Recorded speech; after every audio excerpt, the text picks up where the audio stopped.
Et comment, ça va? Dans l'église, une cérémonie funèbre est en cours, faisant ses adieux à 3 héritiers de Roderick Usher, propriétaire du géant pharmaceutique Fortunato. Les yeux du chef de famille révélant le désespoir et la peur. Au cours des 2 dernières semaines, il a perdu tous ses 6 enfants et hallucine maintenant constamment les derniers moments de leur vie. L'image d'une dame mystérieuse avec un masque de carnaval le hantait, mais personne d'autre présent dans l'église ne la voit. Dans son bureau, le procureur adjoint des États-Unis, Auguste Dupin, examine le tableau d'enquête sur l'affaire Usher. Il tente depuis longtemps de tenir Roderick et sa sœur jumelle, Madeleine, pour responsables des activités douteuses qu'ils mènent en tant que dirigeants de Fortunato. La mort mystérieuse de tous les héritiers de la famille plonge l'homme dans un état de confusion, mais il y voit une chance de percer leur mystère. À l'invitation de Roderick lui-même, il arrive à l'ancienne maison abandonnée de la famille. Le maître de maison installe Dupin près de la cheminée et promet de révéler tous ses secrets, y compris les véritables circonstances de la mort de ses héritiers. Le procureur adjoint allume l'enregistreur et il plonge dans les souvenirs de l'incroyable passé de Roderick. Tout a commencé il y a plus de 70 ans dans cette même maison, qui à l'époque était encore pleine de vie. Roderick et Madeleine ont grandi sous le contrôle strict de leur mère célibataire, Eliza, qui était profondément religieuse. Elle était la secrétaire personnelle du cupide et cruel William Longfellow, qui était à l'époque le propriétaire de l'entreprise Fortunato. Les enfants ne connaissaient pas le nom de leur père, mais pour une raison inexpliquée, ils se sont toujours sentis attirés par le manoir Longfellow. En raison de leurs actions imprudentes, Roderick tombe et se blesse à la jambe. L'agitation dans la cour attire l'attention de Madame Longfellow. À ce moment, Eliza arrive, empêchant la maîtresse de maison de parler aux enfants. Un monsieur Longfellow furieux rappelle à la secrétaire leur accord, lui ordonnant de partir et de ne plus permettre aux jumeaux de s'approcher de sa maison. Depuis lors, la haine pour la famille Longfellow germe dans le cœur des enfants. Cependant, ils n'osent pas défier la volonté de leur mère. Ainsi, pendant les 10 années suivantes, ils se tiennent docilement à l'écart. Mais tout change quand Eliza tombe gravement malade. Elle souffrait de douleurs interminables. La femme dévote refuse l'aide médicale, croyant que Dieu la guérirait. Roderick et Madeleine ne supportent pas de voir leur mère souffrir. Ils étaient déjà assez âgés pour comprendre qui était vraiment Monsieur Longfellow et décident de chercher son aide.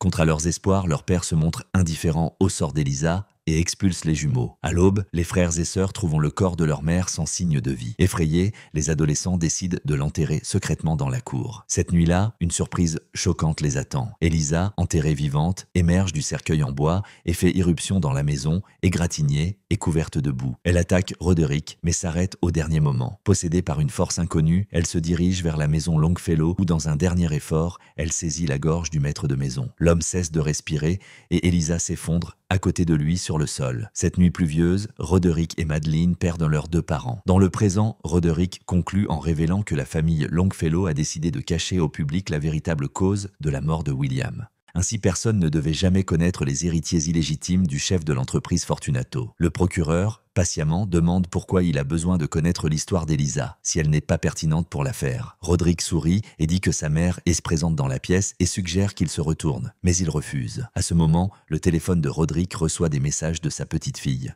Lenore, mais il les ignore. Dupin est surpris par l'indifférence de Roderick, considérant que Lenore est la seule héritière vivante. Cependant, Roderick continue son récit, revenant aux événements d'il y a 2 semaines. Pendant ce temps, Roderick et sa famille faisait face à des accusations au tribunal concernant l'épidémie d'opioïdes. Bien que des millions de personnes aient été affectées par les médicaments de l'entreprise sur 40 ans, les jumeaux ont évité toute responsabilité. Toutes les preuves et tous les témoignages ont mystérieusement disparu. Cela stimule la croissance de la corporation pharmaceutique et augmente la richesse de la famille Usher. Dupin a instruit l'affaire dans le but de porter un coup dévastateur à la famille. Dans sa déclaration liminaire, il mentionne avoir un informateur anonyme de la famille Usher prêt à témoigner. Il a gardé secrète l'identité de l'informateur, semant la discorde parmi eux et espérant qu'ils se retourneraient les uns contre les autres. Après l'audience du tribunal, Roderick organise un dîner de famille. C'était la dernière fois qu'il voyait tous ses héritiers vivants. Chacun de ses 6 enfants possédait des traits uniques. Frédéric, le fils aîné, incarnait les valeurs de la famille. Son mariage avec la talentueuse pâtissière Morella semblait impeccable. Ensemble, ils ont élevé Lenore, la petite fille bien-aimée de Roderick.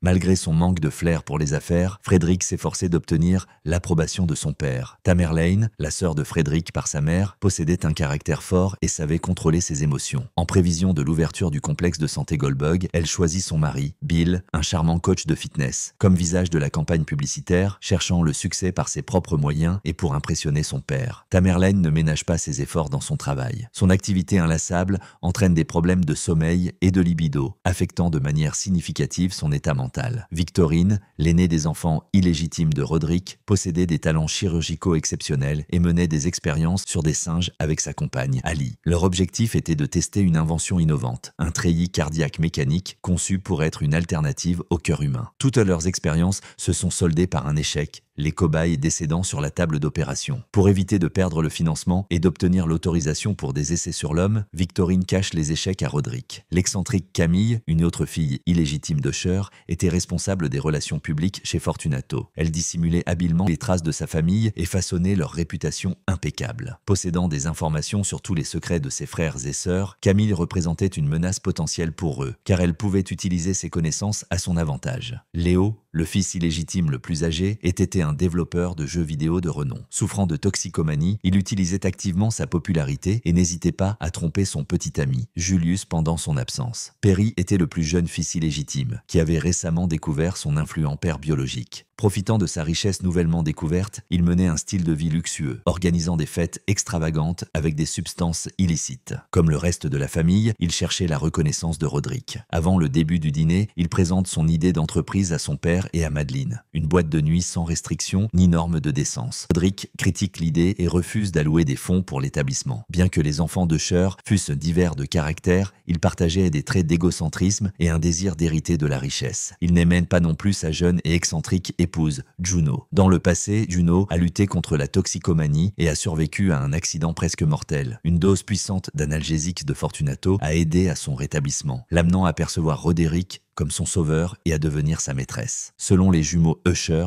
n'importe quel membre de la famille pouvait être l'informateur de Dupin et le dîner a servi de piège pour le traître. L'avocat de la famille a distribué un accord de confidentialité. Madeleine avertit que toute violation de cet accord équivaudrait à une condamnation à mort, sans exception pour les parents. Roderick offre une récompense de 50 millions de dollars à celui qui lui révélera l'identité de l'informateur. Revenant au moment présent, Roderick confie à Dupin qu'il est derrière la mort de ses héritiers et mentionne une femme mystérieuse nommée Verna, qui joue un rôle fondamental dans tout cela. Cependant, il retourne au souvenir de l'année lointaine de 1979. Le jeune Roderick vivait dans des appartements modestes avec Madeleine et sa première femme, Annabelle. Étant un jeune homme naïf et au bon cœur, il écrivait de la poésie inspirée par sa charmante épouse. Annabelle, de son côté, le soutenait, s'occupant d'élever leurs jeunes enfants Frédéric et Tamerlane. Roderick a commencé sa carrière dans l'entreprise de son père, occupant le poste de simple employé de bureau. Avec sa sœur, il nourrissait le rêve de revendiquer son héritage de droit, la direction de l'entreprise. À cette époque, l'entreprise était sous le contrôle de l'arrogant et cupide Rufus Griswold. Décidant de tenter sa chance, Roderick aborde son patron avec une proposition innovante pour développer un médicament appelé Ligodone, visant à soulager l'humanité de la douleur une fois pour toutes. Rufus rejette l'idée de Roderick, le laissant sans soutien ni reconnaissance. Cependant, avec le temps, il s'attribue le mérite de la création du Ligodone, ce qui suscite une juste colère chez Roderick. Madeleine conseille à son frère de rester calme et d'entrer dans le cercle intime de Rufus, attendant patiemment son heure de gloire. Pendant ce temps, elle présente également une proposition commerciale à Rufus, seulement pour subir des commentaires indécents à son égard. Il reconnaît ouvertement son statut et celui de son frère comme enfants illégitimes de Longfellow et sarcastiquement écarte leurs ambitions dans l'entreprise. Madeleine quitte son bureau avec un regard suggérant que son rire s'éteindrait bientôt. Durant la même période, le jeune Dupin enquêtait sur une série d'exhumations mystérieuses de participants à des essais cliniques de nouveaux médicaments de Fortunato. Ces enquêtes le mènent à Roderick, dont le nom apparaissait à plusieurs reprises dans des documents et dont les signatures étaient falsifiées. Dupin s'associe à lui pour obtenir les documents secrets de la société pharmaceutique et exposer les machinations de Rufus. Grâce à leurs efforts conjoints, ils parviennent à rassembler les preuves nécessaires et Roderick est chargé de témoigner contre son patron au tribunal. Cependant, au dernier moment, il trahit Dupin et nie toutes les accusations contre Rufus. Depuis lors, les hommes sont devenus des ennemis jurés et leur confrontation a duré plus de 40 ans. Ce moment a marqué un tournant dans la vie de Roderick. Il succombe à la bataille entre les côtés lumineux et sombres de son âme. Influencé par Madeleine, il embrasse le chemin du pouvoir et de la destruction. Incapable de se réconcilier avec la transformation drastique de son mari, la bienveillante Annabelle le quitte, emmenant les enfants avec elle. Roderick ne reste pas longtemps triste. Rufus le remercie pour sa loyauté envers l'entreprise et le nomme son principal conseiller. La veille du Nouvel An, lors d'une fête costumée, ils servent à Rufus une boisson empoisonnée. Avec ruse, Madeleine conduit Rufus au sous-sol du nouveau bâtiment de Fortunato où elle et son frère l'emmurent, l'y laissant pour toujours. Les jumeaux prévoyaient de discréditer Rufus devant le conseil d'administration de Fortunato, en faisant croire qu'il avait fui le pays. À l'avenir, toutes les expériences illégales sur les corps des participants aux essais cliniques lui seraient attribuées. Pendant ce temps, Roderick, qui avait temporairement détourné l'attention des agents fédéraux, deviendrait un héros aux yeux du conseil d'administration et prendrait la direction de l'entreprise. Pour s'assurer un alibi fiable, les jumeaux se sont rendus au bar le plus proche, où ils ont rencontré la charmante barmaid Verna. Une nuit de conversation remplie de secrets avec l'étrangère a radicalement changé la vie de Roderick et Madeleine Usher. Au moment présent, le vieux Roderick insiste sur le fait que chaque détail de son histoire est crucial et que Dupin doit l'écouter jusqu'au bout. Dans ses souvenirs, il y a un moment où, en sortant de l'église, après la cérémonie, il voit l'image de sa première victime, Rufus, vêtu d'un costume de bouffon de cette même fête. Roderick s'évanouit et, en voyant un corbeau sur la clôture, commence à répéter inconsciemment qu'il est temps. La première victime d'une série de morts mystérieuses fut le plus jeune héritier de la maison Usher, Perry. Jeune rebelle qui n'acceptait pas le refus de son père, il décide d'organiser une soirée masquée exclusive dans le bâtiment abandonné du laboratoire de Fortunato. Il envoie des invitations à des personnalités connues et influentes dans le but de recueillir des informations compromettantes sur elles grâce à des caméras cachées pour les remettre ensuite à Roderick. Selon son plan, de l'eau devait tomber sur les invités depuis les réservoirs du toit au plus fort de l'événement. Dans une tentative d'humilier son frère arrogant, Frederick, Perry invite sa femme, Morella, à la fête. Fatiguée du faux bonheur familial, la femme participe secrètement à l'événement. Soudain, Verna apparaît dans le bâtiment, vêtue d'une tenue rouge provocante. Incroyablement, après 40 ans, elle semblait comme si le temps s'était arrêté pour elle. Elle séduit le jeune Usher et l'avertit que chaque action a ses conséquences. Le confiant Perry ne prend pas au sérieux les paroles de l'étrangère, ce qu'il regrette bientôt. Verna insiste pour que les serveurs et Morella quittent immédiatement le bâtiment, mais la femme ne suit pas son conseil. Un liquide est libéré dans la salle qui se révèle être de l'acide, brûlant jusqu'aux os les corps de Perry et des invités de la fête. Avant que le jeune homme ne rende son dernier soupir, Verna l'embrasse et place le masque de balle sur son visage. Roderick avoue à Dupin qu'il a caché l'acide dans les réservoirs, visant à éviter des amendes pour violation des normes environnementales. Frederick, d'autre part, n'a pas démonté le bâtiment à temps. Suite à la tragédie qui a frappé la famille Usher, ils ont dû cacher tous les détails de ce qui s'est passé pour préserver leur réputation. Cette tâche incombait à Camille, qui pour la première fois a décidé d'agir contre la volonté de la famille. Étant une fille illégitime, tout comme Perry, elle comprenait son désir d'obtenir la reconnaissance de son père à tout prix. Elle a décidé de susciter la sympathie du public pour son frère décédé. En collaboration avec Léo, Camille prévoyait d'utiliser sa popularité pour sa campagne de relations publiques. Simultanément, la jeune fille surveillait sa sœur, Victorine, la soupçonnant de conspirer avec Dupin. Au cours de son enquête, Camille découvre que les expériences sur les animaux menées par sa sœur ont produit des résultats inattendus. Victorine a dissimulé ses faits à son père, soumettant les singes de test à des tortures cruelles. Sous le couvert de la nuit, Camille se faufile dans le laboratoire de Victorine, à l'hôpital, dans le but d'enregistrer des preuves vidéo des actions de sa sœur pour les présenter à son père. Là, Camille trouve Verna déguisée en agent de sécurité. Tel un prédateur, Verna commence à acculer Camille, expliquant que la rivalité avec sa sœur n'avait aucun sens. Elle souligne que les deux sœurs ont fait les mauvais choix. Camille a silencieusement couvert les crimes de sa famille pendant des années en échange d'argent, tandis que Victorine créait l'illusion de la pitié, visant à ce que son cœur artificiel sauve de nombreuses vies. Cependant, en réalité, elle détruisait impitoyablement des animaux innocents sans le moindre remords. Prenant la forme d'un chimpanzé, Verna attaque Camille et en fait une autre victime. Ayant subi une autre perte, Madeleine et Roderick chargent M. Pym d'enquêter sur ce qui s'est passé. Dans les deux cas, ils découvrent une mystérieuse étrangère sur les enregistrements des caméras vidéo dont l'identité ne peut être déterminée. Pendant ce temps, Roderick interroge Victorine sur la visite de Camille à son laboratoire. Elle informe son père des intentions de Camille de mener des expériences sur des humains. Roderick accueille la nouvelle avec enthousiasme car il souffrait d'une maladie cardiaque qui avait coûté la vie à sa mère. Le programme expérimental de sa fille pourrait être sa seule chance de prolonger sa vie et il promet à Victorine un soutien financier. Léo, attristé par la perte de ses frères et sœurs, organise une fête bruyante à la maison avec l'usage de substances interdites. Se réveillant au milieu de la nuit, il est horrifié de trouver Pluto, le chat bien-aimé de son petit ami, Julius, mutilé sur le sol. Pensant qu'il aurait pu blesser l'animal dans un état induit par la drogue, Léo décide de cacher les preuves du crime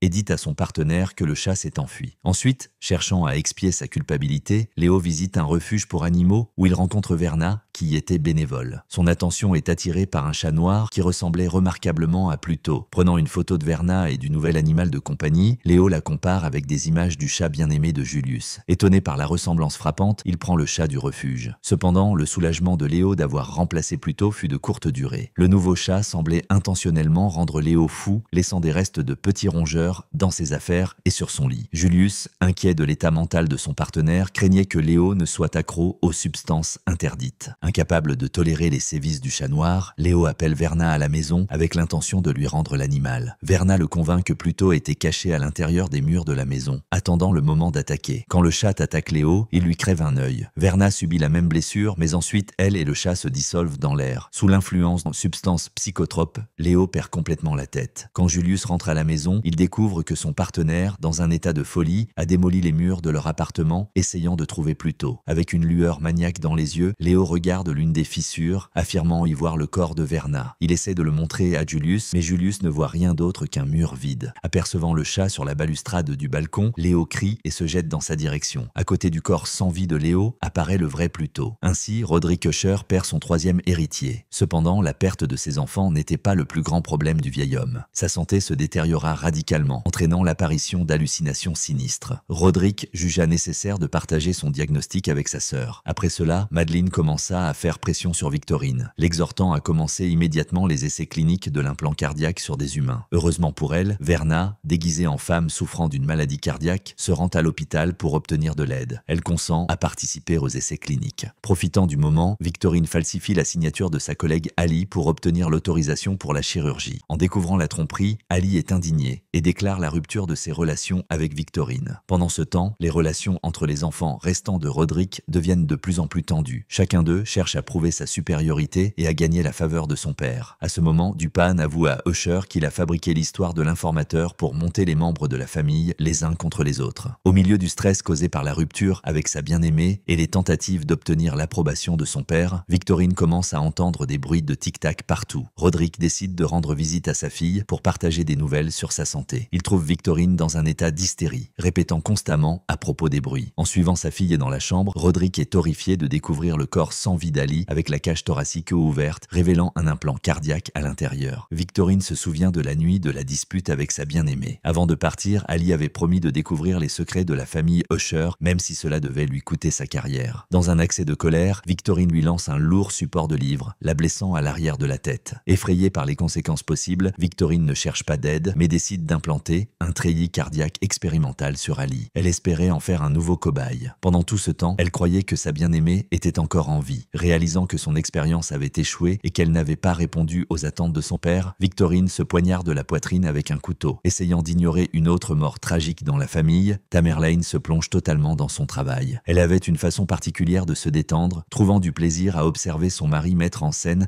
un spectacle familial avec une escort girl. Lors d'une de ces soirées, Verna, transformée en une rousse étonnamment semblable à Tamerlane, arrive à la maison. L'interaction intrigante entre Verna et Bill non seulement excite Tamerlane, mais éveille aussi des sentiments de jalousie. Les événements qui suivent l'amènent à soupçonner que Verna tentait délibérément de séduire son mari, le poursuivant à chaque pas. Les nuits blanches, passées à se préparer pour la présentation de Goldbug, combinées à des soupçons croissants, ont mené Tamerlane au bord de l'épuisement et de la folie. Dans un accès de colère, elle insulte Bill. Elle le traite de superficiel et affirme ne l'avoir choisi que pour son apparence. Ces accusations furent la goutte d'eau qui a détruit leur relation. Au cours de l'enquête sur les incidents mystérieux qui ont frappé la famille, Madeleine fait une découverte remarquable. Elle découvre que la femme mystérieuse, qui apparaît dans les cas des enfants décédés de Roderick, avait une ressemblance frappante avec Verna, la barmaid avec qui ils avaient célébré le Nouvel An en 1980. Pendant ce temps, Monsieur Pym découvre des preuves reliant Verna à des personnalités connues et influentes, dont l'histoire s'étend sur des centaines d'années. Madeleine essaie de convaincre son frère que Verna représentait une menace sérieuse pour leur famille, mais il ne prend pas son avertissement au sérieux. Obsédée par le désir d'immortalité, elle charge son équipe scientifique d'utiliser les avancées de l'intelligence artificielle pour développer une méthode de transfert de la conscience vers une dimension virtuelle. Lors de la présentation du complexe de santé Goldbug, Tamerlane est submergée par la panique, ce qui la conduit à avoir des hallucinations. Parmi les personnes présentes dans la salle, elle voit Verna portant une robe identique à la sienne. Ensuite, Tamerlane croit voir des scènes à l'écran, montrant des rencontres intimes entre elle, Bill et une escort girl. Dans une crise d'hystérie, elle lance violemment un pied de micro dans la salle, blessant accidentellement Juno. Madeleine, apercevant Verna parmi le public stupéfait, essaie de l'attraper, mais la femme mystérieuse se transforme en cendre dans ses mains. Affligée par l'échec de la présentation, Tamerlane rentre chez elle. Verna se moque cruellement de la femme tourmentée, utilisant les reflets dans les nombreux miroirs de la maison. Tamerlane essaie de frapper sa persécutrice, brisant un miroir après l'autre. Au sommet de son désespoir, Tamerlane frappe le plafond de verre de sa chambre, provoquant une pluie d'éclats sur elle-même. Frédéric est resté le seul héritier survivant de Usher.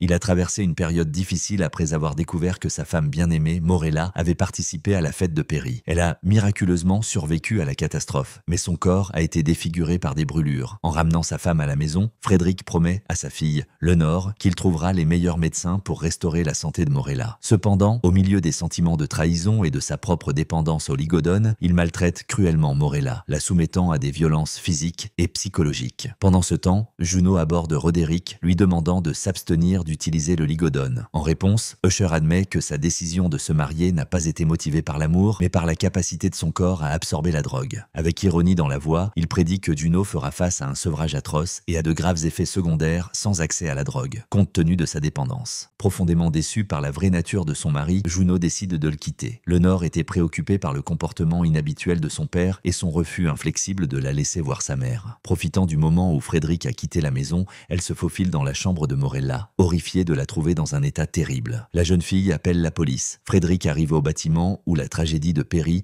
a eu lieu la veille de sa démolition. Après avoir sniffé de la cocaïne, il perd soudainement conscience. Verna apparaît vêtue d'une combinaison de travail et s'allonge à côté de Frédéric. Elle avoue que c'est elle qui a persuadé Frédéric de mélanger le paralysant de Morella avec la drogue. Verna observe qu'elle aurait pu choisir une fin moins douloureuse pour Frédéric, mais a jugé nécessaire de lui donner une leçon pour ses mauvais traitements envers sa femme. La démolition du bâtiment commence. Les structures qui s'effondrent forment un pendule qui lentement mais inévitablement transperce le corps de Frédéric, le divisant en deux. Il sentait chaque mouvement mais était incapable de bouger. En guise de dernier mot, Verna dit à Frédéric qu'il était temps pour elle de rencontrer son père. Ayant perdu son dernier fils, écrasé par la douleur, Roderick se rend au sous-sol de Fortunato où il a commis son premier crime. Là, il est retrouvé par Madeleine qui lui rappelle l'accord qu'ils ont passé avec Verna de nombreuses années auparavant. Elle convainc son frère de prendre une dose critique de ligodone et de sacrifier sa vie pour le salut de la sienne. Roderick accepte et perd connaissance, la laissant seule. Madeleine s'en va. Au sous-sol, Verna apparaît vêtue de noir. Elle ramène Roderick à la vie et lui dit que leur dette n'était pas encore entièrement payée. L'homme retourne à son bureau et découvre que le conseil d'administration l'a démis de ses fonctions en faveur de Madeleine. Dans le présent, Roderick passe à la fin de son histoire. La perte de ses enfants, la privation de pouvoir et la maladie débilitante n'ont pas laissé Dupont indifférent. Cependant, sa soif de châtiment pour tous les péchés de la famille Usher est restée insatiable. Roderick convainc son ennemi juré qu'il obtiendra exactement ce pourquoi il est venu. À la fin de la dernière cérémonie funèbre, Roderick contemple l'image d'Annabelle pleurant ses enfants. Elle accuse son ex-mari d'être responsable de leur destin tragique. Il s'est immiscé dans leur vie, achetant leur loyauté et les séparant de leur mère. Ce schéma récurrent s'est étendu à ses interactions avec tous ses enfants, les amenant à devenir des monstres. Affaibli et inconscient sur le pas de l'église, Roderick plongea dans les souvenirs de la veille du Nouvel An 1980. Cette nuit magique, la mystérieuse et séduisante Verna lui présenta, ainsi qu'à sa sœur, une proposition commune. Elle leur promit la richesse, le pouvoir et la protection contre toutes les adversités en échange de la vie de tous leurs futurs descendants. À la fin de tout, juste avant qu'il ne meure, de toute façon, sa lignée s'éteindrait avec lui. Roderick accepta la proposition sans la moindre hésitation. Peu après la conclusion de l'accord, les jumeaux sortirent du bar, qui disparut mystérieusement sous leurs yeux. Verna tint parole. Les Usher conquirent tout ce dont ils pouvaient rêver. Madeleine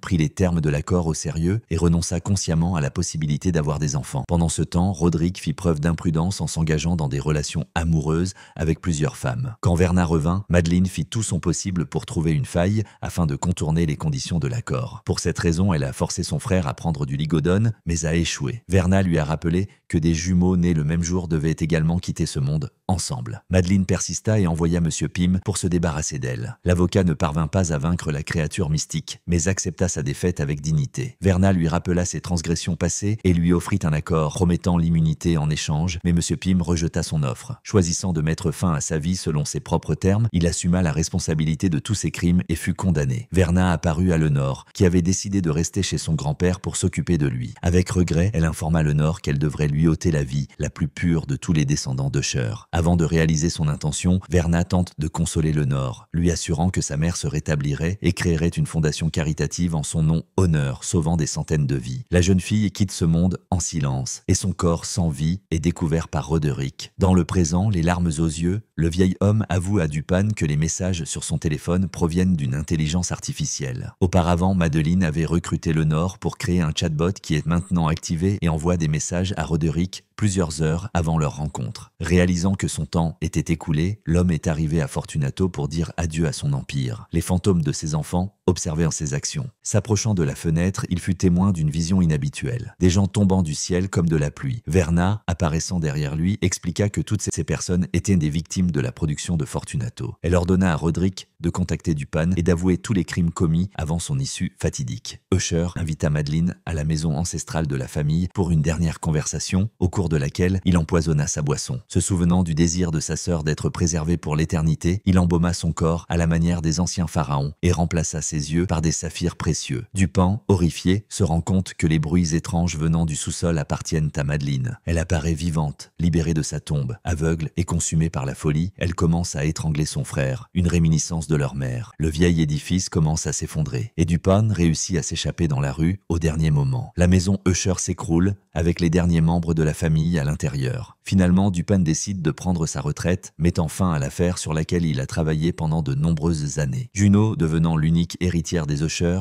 dissout Fortunato. Elle crée une fondation pour la réhabilitation des victimes d'empoisonnement oligodone. Verna visite le cimetière où elle laisse des objets symboliques sur les tombes des Usher. Citant des vers du poème L'Esprit des morts d'Edgar Allan Poe, elle met un point final à leur histoire, terminant ainsi la chute de la maison Usher, série d'horreur et de mystère de 2023. Et je vous attends dans la prochaine vidéo.